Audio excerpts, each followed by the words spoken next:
ասեցիք մի տես ընկավ։ Մանայք ովքեր են կազմակերպել ընտրությունները եւ ով է նկարում այսօրվա թվերը։ Քաղաքացիական պայմանագրի մեջ ամենակարճահասակ մարդը, որ կողքինից են պուպուլիկին գիտեք, կներեք արտահայտության, բայց դե իրանունն է, ինչ ասել։ Կողքի կանգնած եթիմն է։ Ինչն է որոշում այսօրվա մեր ճակատագիրը։ Սա ընդամենը մի քանի ժամում, մի քանի տարածներում պարզված թվերն են, խախտումները։ Խախտումները գիտեք ինչի մոտարապես ինչքան է եղել այսօր մենակ 4000-ից ավել։ 4000-ից ավել։ Սա տոկոս է, որը հանվում է ԿՊ-ից։ Եվ շատ եմ զարմացած,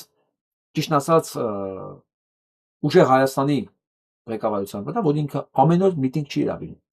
Ամեն օր միտինգ չի հրավիրում, որպեսզի հրապարակի այս փաստերը, ինքը կազմի իր Excel-ը, ինքը հայտարարի դրա մասին, օրեկան, որ ԿՊ-ից ինչքան ձեն պակասեց, որտեղ ինչքան ավելացավ, որ ինքն իր վերցնի իր վրա հաշվողի դերը եւ ցույց տա աշխարհին, որ ամերիկյան Նիկոլ կամ Ուրսուլա ֆոն դեր Լայն, որի վրա քրեական գործ կա 53 միլիարդ եվրոյի խաբեության համար 20 թվականից։ Նա հանցագործ է, նա սիոնիստ հանցագործ է,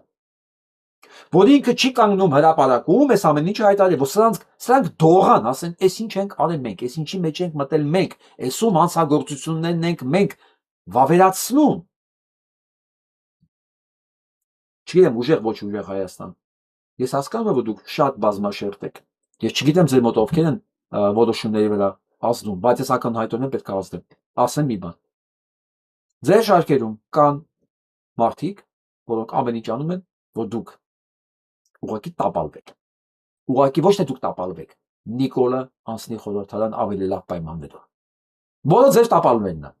Իսկ եթե չեմ էլ ասում, եթե դուք հանկարծ մտաք պարլամենտ, եկի մի հատ ուրիշ խոսակցություն։ Սամվել Կարապետյան, ով ինձ քեզ խորհուրդ է տալի, ես չգիտեմ, բայց դու այդ խորհուրդ տվողներից դու կարաս հասկանաս, ով ինչի համար է դա անում։ Եթե դուք միջև հիմա միտինգ չեք արել, իսկ մեկը ասում է դա իմաստ չունի, քո թշնամին է, մեր բոլորի թշնամին։ Եթե դու միջև այս ամեն ինչը ճնշում գործադրելու համար կենտրոնական ռազմական հանձնաժողովի դուք եթերներ, մեծ երթեր, բաներ չեք արել, չեք հրապարակում